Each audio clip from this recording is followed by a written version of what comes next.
Eu tinha 17 anos, voltei para casa esperando o caos familiar de sempre, mas naquela tarde não havia nada. Nenhum grito, nenhum suspiro, só um bilhete. A porta da frente rangeu quando a empurrei, e o som ecoou na casa vazia. Eu tinha 17 anos, o cabelo molhado da chuva, a mochila pesada nas costas. Era um dia comum, ou pelo menos deveria ser. Voltei da escola esperando encontrar o caos familiar de sempre. Minha mãe gritando algo sobre o jantar, meu pai resmungando no telefone, meu irmão Lucas jogado no sofá com o videogame. Mas, naquela tarde, não havia nada. Nenhum prato na pia, nenhuma cadeira fora do lugar. A casa, que sempre foi pequena e apertada, parecia agora um vazio imenso, como se tivesse sido esvaziada de tudo que dava vida. Passei de cômodo em cômodo, o coração acelerando. A sala estava nua, sem o sofá velho ou a transmissão vertical que nunca desligava. No quarto dos meus pais, só o cheiro de mofo e uma mancha na parede onde ficava o armário. No quarto do Lucas, nada. Até o meu quarto, que eu dividia com ele, estava irreconhecível. Meu colchão ainda estava lá, mas as roupas, os livros, os pôsteres que eu colecionava, tudo sumiu.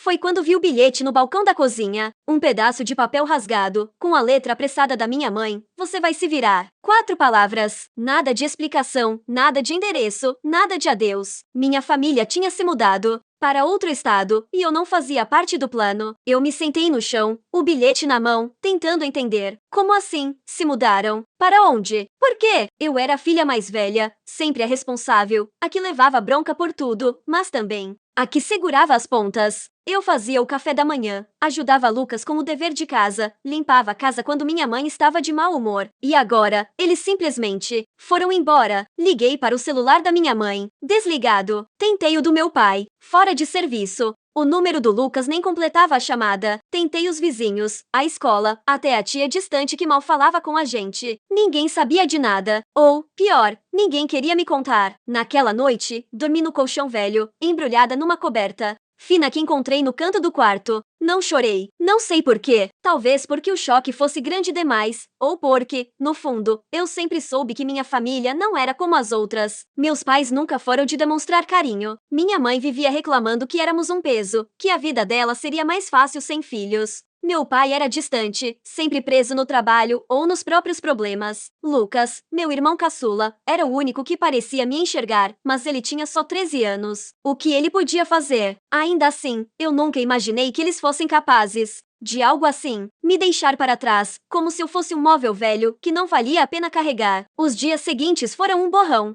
O dinheiro que eu tinha na carteira, uns trocados que juntava de trabalhos esporádicos na vizinhança, acabou rápido. O aluguel da casa não estava pago, e o proprietário já estava batendo na porta, exigindo explicações. Eu não tinha para onde ir. Não tinha amigos próximos o suficiente para pedir ajuda, não tinha família por perto. A cidade parecia enorme e hostil, e eu, pequena e invisível. Foi quando decidi que precisava sobreviver, nem que fosse por teimosia. Eu me lembro de caminhar pelas ruas à noite, com frio, carregando minha mochila com as poucas coisas que restaram. Uma muda de roupa, um caderno, uma foto antiga de mim e do Lucas na praia, rindo como se o mundo fosse nosso. Acabei encontrando um depósito de armazenamento, daqueles que as pessoas alugam para guardar coisas. O dono, um senhor de olhar cansado, me deixou dormir num canto, num box vazio, desde que eu não fizesse barulho. Era úmido, escuro, e o chão de concreto gelava até os ossos. Mas era um teto. Durante o dia, eu ia para a YMCA da cidade, tomava banho escondida, tentando não chamar atenção. Eu comia o que dava, pão velho que sobrava na padaria, frutas amassadas que pegava no mercado. Cada dia era uma luta para não desistir, para não deixar o vazio me engolir. Eu pensava no bilhete o tempo todo.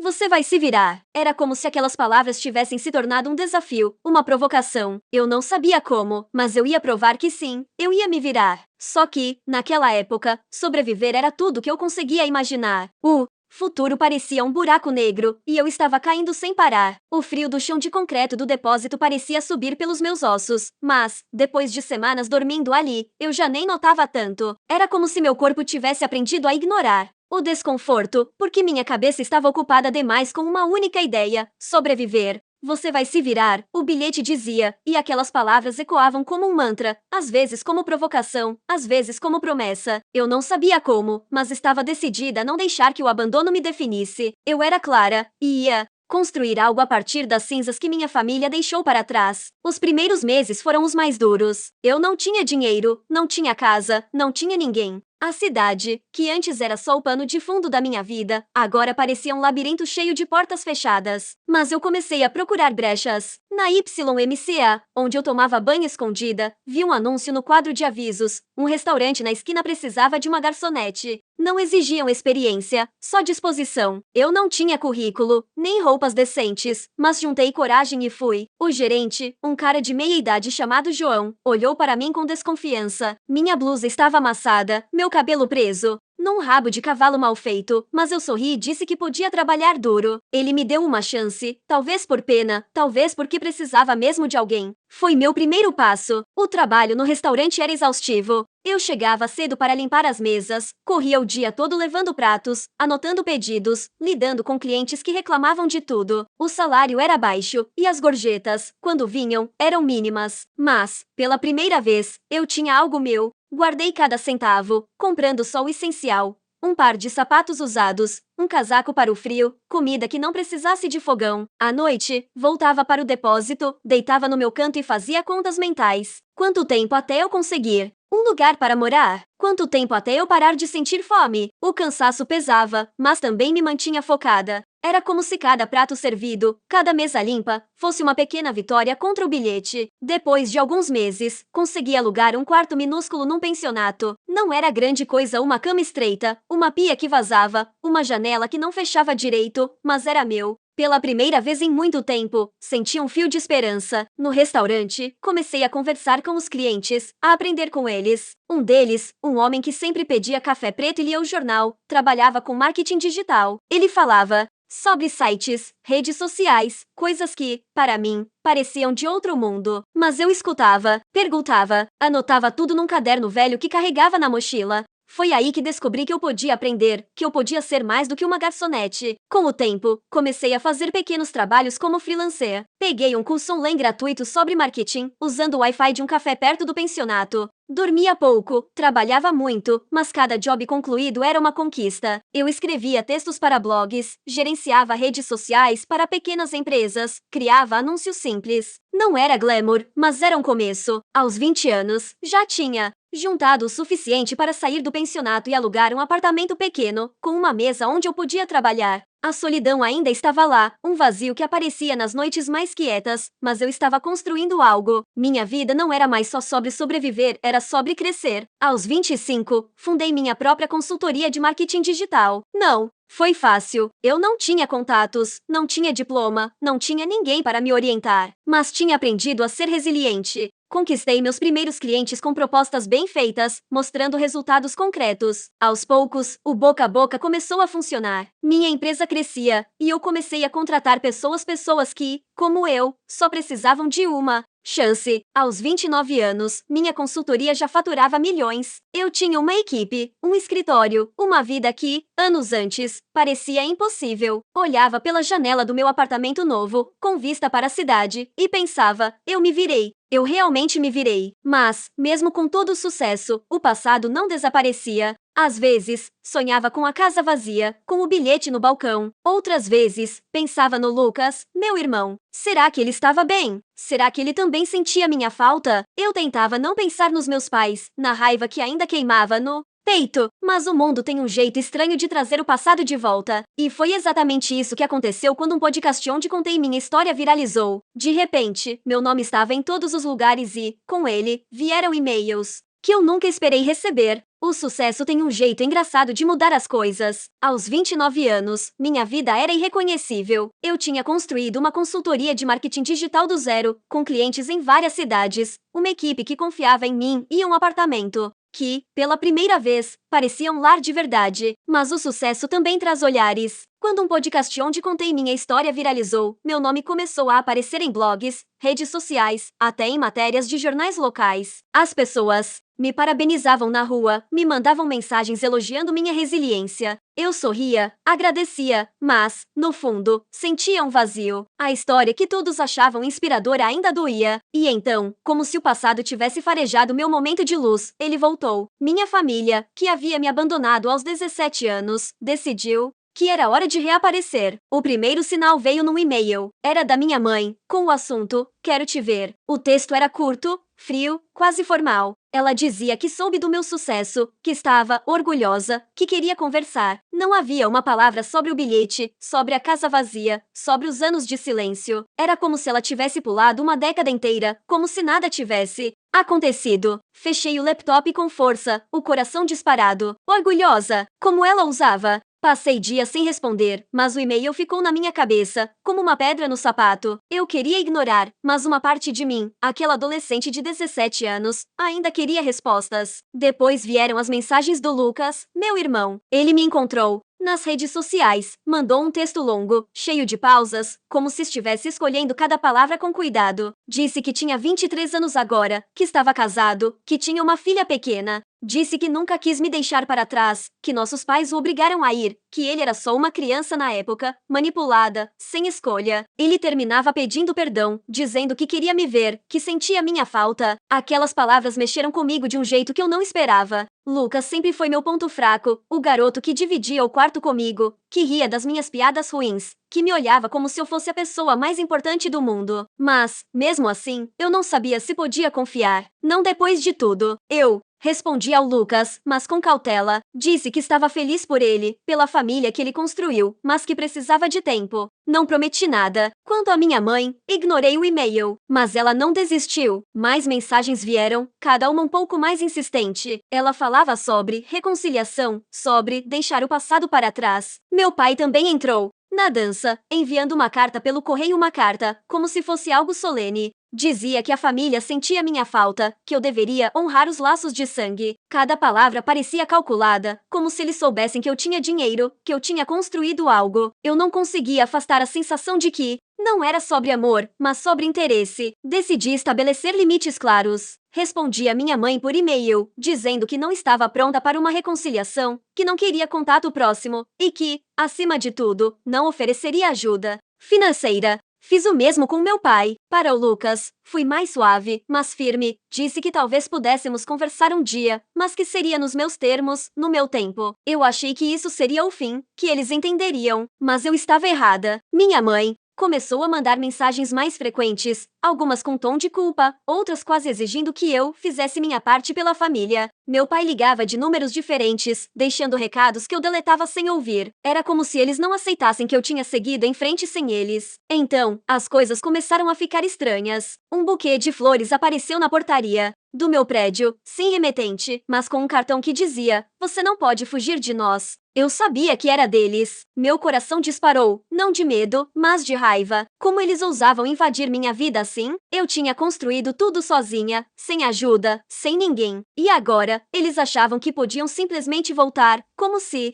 o passado não tivesse peso. Ignorei as flores, mas não o aviso. Algo me dizia que isso era só o começo, que o passado não ia me deixar em paz tão fácil. O buquê de flores na portaria foi só o começo. Eu queria acreditar que era um gesto isolado, uma tentativa desajeitada dos meus pais de chamar minha atenção. Mas, no fundo, eu sabia que não era. Aquela sensação de ser observada, de ter meu espaço invadido, começou a crescer como uma sombra. Minha vida, que eu tinha construído com tanto esforço, estava sendo ameaçada por pessoas que deveriam ter ficado no passado. Meus pais, que me abandonaram aos 17 anos com um bilhete cruel, agora pareciam determinados a me puxar de volta para o caos que eles mesmos criaram. As mensagens da minha mãe ficaram mais frequentes, e o tom mudou. Não era mais sobre reconciliação. Ela começou a me culpar, dizendo que eu era ingrata, que tinha virado as costas para a família. Um e-mail dela dizia: "Você acha que é melhor que nós por causa do seu dinheiro?" Outro falava sobre como eu deveria estar cuidando deles agora que eu tinha sucesso. Meu pai era pior. Ele ligava de números desconhecidos, deixando recados com a voz carregada de raiva. "Você não sabe o que sua mãe passou por sua causa."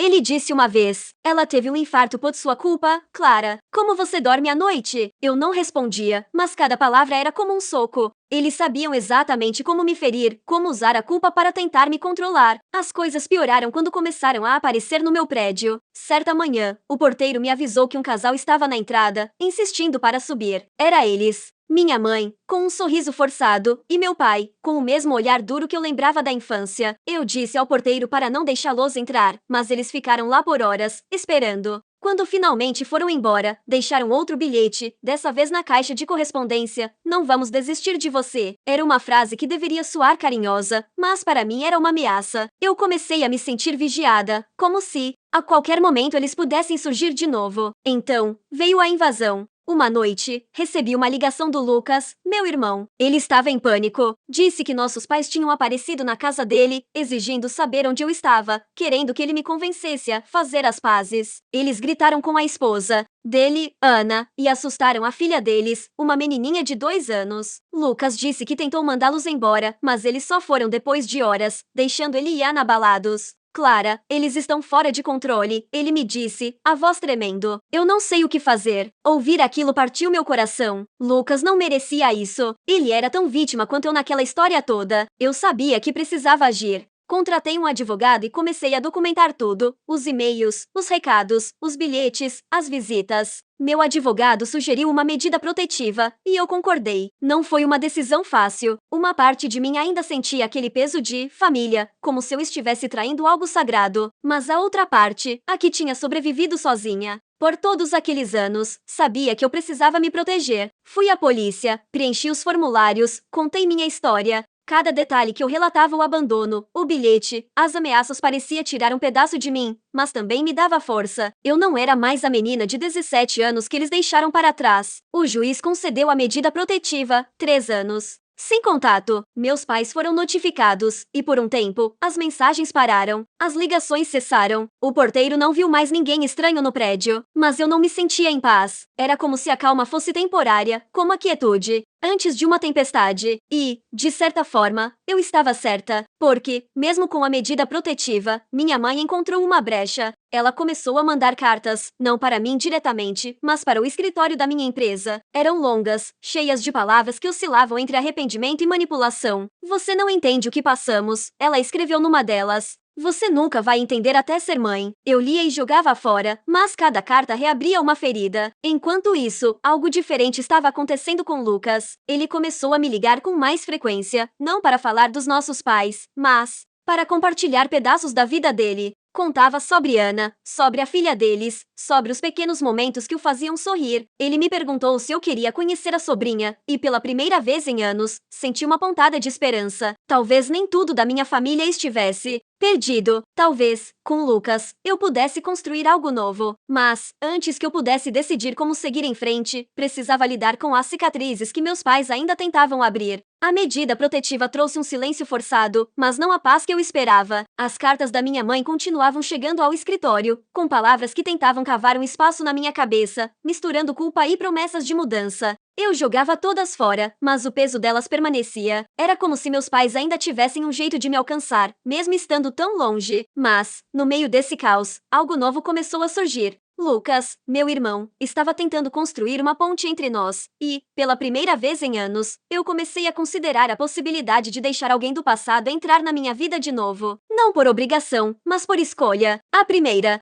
vez que vi Lucas depois de tantos anos foi num café perto do meu apartamento. Ele sugeriu um lugar, algo neutro, onde nenhum de nós se sentisse preso. Quando cheguei, ele já estava lá, sentado numa mesa no canto, mexendo nervosamente num copo de água. Ele parecia diferente, mais velho, com linhas no rosto que não estavam lá quando éramos crianças, mas os olhos eram os mesmos, aqueles olhos que me olhavam com admiração quando eu o ajudava com o dever de casa ou contava histórias para ele dormir. Ele se levantou, hesitante, e me abraçou. Foi um abraço rápido, desajeitado, mas sincero. "Clara, eu sinto muito", ele disse, antes mesmo de nos sentarmos. "Eu era só um garoto. Eu não sabia como te encontrar depois." Eu não respondi de imediato, só assenti, tentando segurar as emoções que ameaçavam transbordar. Naquela tarde, Lucas me contou tudo. Como nossos pais o levaram para outro estado sem explicar nada. Como ele passou anos achando que eu tinha escolhido ficar para trás. Ele disse que tentou me procurar quando ficou mais velho, mas não sabia por onde começar. Falou da vida dele agora, casado com Ana, uma mulher que ele descrevia com um sorriso tímido, e pai de uma menininha de 2 anos chamada Sofia. Você precisa conhecê-la, Clara, ele disse. Ela é tão esperta. Parece com você quando era pequena. Aquelas palavras mexeram comigo. Eu não sabia se estava pronta para ser tia, para ser parte de algo tão grande, mas a ideia de conhecer Sofia acendeu algo em mim que eu não sentia há muito tempo. Algumas semanas depois, aceitei o convite para jantar na casa deles. Ana me recebeu com um abraço caloroso, como se já me conhecesse. Ela era o tipo de pessoa que fazia você se sentir em casa, com uma risada fácil e uma energia que aquecia o ambiente. Sofia, por outro lado, era uma explosão de energia, correndo pela sala com um ursinho de pelúcia e falando sem parar. Quando ela me chamou de Tia Clara pela primeira vez, meu coração deu um salto. Eu não estava preparada para o quanto aquilo me afetaria. Sentada à mesa com Lucas, Ana e Sofia, comendo um jantar simples que Ana preparou, senti algo que não sentia desde criança, a possibilidade de uma família. Não a que eu nasci, mas a que eu podia escolher. Nossos encontros começaram a ficar mais frequentes. Às vezes, eu ia à casa deles. Outras, Lucas e Sofia vinham ao meu apartamento. Ana me contava histórias sobre o trabalho dela como professora, e eu compartilhava um pouco da minha trajetória na consultoria. Lucas e eu relembrávamos momentos da infância, os bons, aqueles que não tinham sido manchados pelos nossos pais. Aos poucos, construímos algo novo, baseado em respeito, em conversas honestas, em reconhecer o que tínhamos perdido e o que ainda podíamos ter. Sofia se tornou o centro disso tudo, uma criança que não carregava as cicatrizes do nosso passado, mas que nos dava um motivo para olhar para o futuro. Mas, mesmo com essa nova conexão, o passado não me deixava em paz. Meus pais descobriram que eu estava me reaproximando de Lucas, e as cartas voltaram com mais força. Uma delas, escrita pela minha mãe, dizia: "Você não pode escolher quem é sua família, Clara. Nós somos seu sangue." Era como se eles sentissem que estavam perdendo o controle, que eu estava construindo algo sem eles. As cartas começaram a chegar também na casa de Lucas, e uma vez, quando Ana foi buscar Sofia na creche, encontrou um bilhete no carro com a letra do meu pai: "Você não pode nos apagar." Lucas ficou furioso, Ana ficou assustada, e eu senti a raiva crescer de novo. Eu tinha lutado tanto para me libertar, para construir uma vida minha, e eles ainda tentavam me puxar para baixo. Eu sabia que precisava ser mais firme. Conversei com meu advogado, reforçamos a medida protetiva, e ele sugeriu que eu me preparasse para um confronto maior. "Eles não vão parar tão fácil", ele me disse. "Você precisa estar pronta." Eu não queria mais brigas, mais tribunais, mais noites sem dormir. Mas também não ia deixar que eles destruíssem o que eu estava começando a construir com Lucas, Ana e Sofia. Era como se eu estivesse no meio de uma corda bamba, equilibrando o desejo de proteger minha nova família e a necessidade de me defender do passado que insistia em voltar. O peso das cartas dos meus pais parecia crescer a cada dia, como se cada palavra escrita fosse uma tentativa de me arrastar de volta para um lugar que eu tinha lutado tanto para deixar. A medida protetiva os mantinha à distância, mas não silenciava a presença deles na minha cabeça. Eu sabia que ignorar não era mais suficiente. Lucas e Ana estavam sendo afetados, e Sofia, minha sobrinha, não merecia crescer com a sombra dessa tensão. Eu precisava encerrar isso de uma vez por todas, não só por eles, mas por mim. Eu tinha construído uma vida, uma família escolhida, e não ia deixar meus pais roubarem isso de mim outra vez. Meu advogado sugeriu que eu marcasse um encontro com eles, em um lugar público, com testemunhas, para evitar qualquer risco. Ele disse que às vezes, um confronto direto é a única maneira de estabelecer limites que não podem ser ignorados. Eu resisti no começo. A ideia de olhar nos olhos da minha mãe e do meu pai, depois de tudo, me dava um nó no estômago. Mas, ao mesmo tempo, eu sentia que era necessário, não para perdoá-los, mas para me libertar. Então, concordei. Escrevi um e-mail curto, dizendo que estava disposta a conversar, mas só uma vez, nos meus termos. Escolhi um café no centro da cidade, com mesas ao ar livre, onde eu poderia me sentir segura. Eles aceitaram. O dia do encontro chegou, e eu me preparei como se fosse para uma batalha. Vesti uma roupa simples, mas que me fazia sentir confiante, e levei meu advogado comigo, que ficou numa mesa próxima, apenas observando. Quando meus pais chegaram, senti um frio na espinha. Minha mãe parecia menor do que eu lembrava, com o rosto marcado pelo tempo. Meu pai tinha a mesma postura rígida, mas os olhos dele evitavam os meus. Eles se sentaram, e por um momento, ninguém falou. Eu quebrei o silêncio. "Vocês me deixaram com 17 anos", comecei, minha voz firme, apesar do tremor que eu sentia por dentro. Vocês me abandonaram com um bilhete e nunca olharam para trás. Agora, querem o quê? Meu dinheiro? Minha atenção? Me digam, porque eu não devo nada a vocês. Minha mãe começou a chorar, mas não era um choro verdadeiro. Era aquele choro que ela usava quando queria que eu me sentisse culpada. Clara, você não entende o que passamos, ela disse, a voz trêmula. Nós tínhamos dívidas, problemas. Não podíamos te levar. Meu pai assentiu, como se aquilo explicasse tudo. Você sempre foi forte, Clara. Sabíamos que você ia ficar bem. Eu ri, um riso amargo que surpreendeu até a mim. Ficar bem? Repeti. Eu dormi num depósito. Tomei banho escondida. Passei fome. Vocês não sabiam de nada, porque não se importaram o suficiente para saber. O confronto foi doloroso, mas libertador. Eu disse tudo o que precisava dizer. Falei sobre a solidão, a raiva, o medo. Falei sobre como construí minha vida sem eles, como me tornei quem sou apesar do que fizeram. E, acima de tudo, deixei claro que não havia espaço para eles na minha vida. Vocês não são minha família, eu disse, olhando nos olhos deles. Família não abandona. Família não ameaça. Eu escolhi minha família, e vocês não fazem parte dela. Minha mãe tentou argumentar. Meu pai levantou a voz, mas eu não cedi. Levantei da mesa, deixei o pagamento do café e fui embora, com meu advogado ao meu lado. Não olhei para trás. Depois daquele dia, as cartas continuaram chegando, mas o tom mudou. Minha mãe escrevia sobre arrependimento, sobre como cometeu erros. Meu pai enviou uma carta pedindo perdão, dizendo que estava orgulhoso de mim. Eu lia, mas não respondia. Cada carta era menos um peso e mais um lembrete de que eu tinha feito a escolha certa. Continuei com minha terapia, algo que comecei anos antes para lidar com as cicatrizes do abandono. Minha terapeuta me ajudava a entender que o perdão não era sobre eles, mas sobre mim. Eu não precisava perdoá-los para seguir em frente. Eu só precisava me permitir viver sem carregar a dor deles. Enquanto isso, minha relação com Lucas, Anna e Sofia crescia. Passávamos fins de semana juntos, rindo de coisas bobas, planejando o futuro. Sofia começou a me chamar de Tia Clara com mais frequência, e cada vez que ela fazia isso, eu sentia um pedaço do meu coração se curar. Lucas e eu conversávamos sobre o passado, mas também sobre o presente e sobre quem éramos agora, não só quem fomos. Ana se tornou uma amiga, alguém com quem eu podia compartilhar as partes da minha vida que eu nunca mostrei a ninguém. Eles eram minha família, não por sangue, mas por escolha, por respeito, por amor. E isso era mais forte do que qualquer coisa que meus pais tentassem trazer de volta. Mas eu sabia que a história não estava completamente fechada. Meus pais ainda estavam lá fora, e, mesmo com a medida protetiva, eu sentia que precisava estar preparada para qualquer coisa. A liberdade que eu conquistei tinha um preço, e eu estava disposta a pagá-lo para proteger o que realmente importava.